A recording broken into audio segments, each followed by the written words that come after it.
Ready to make some homegrown decor? With its beautiful hand-lettered style and vintage garden tools, here is your Harvest Chalk Box how-to.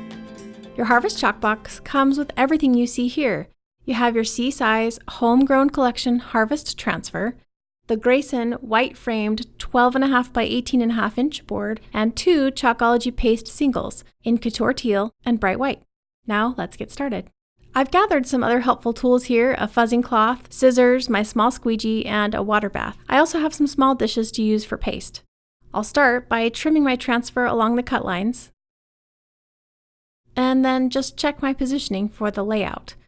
I'll label the backer papers to correspond with the artwork, since that makes for quick cleanup, which, even though there are only 3 pieces, it still helps take the guesswork out of even figuring out which way's up as you match the transfer to the backer paper when you're finished. I'll take the backer off now, and I'm making sure I pull it straight off from the side instead of on the diagonal, which will stretch the screen. And I'll press it onto the fuzzing cloth, which helps soften the adhesive, especially when working with a new transfer, just so it doesn't stick too tight and stretch as it pulls off.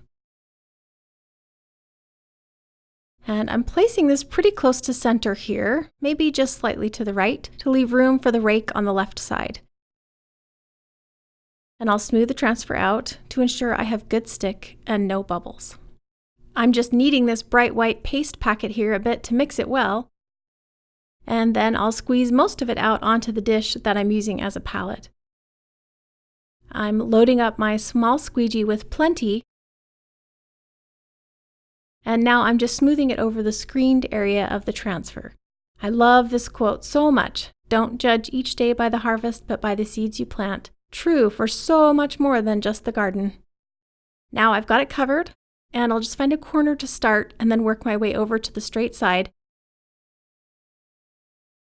And that is the best part, folks, that reveal, so bright and lovely.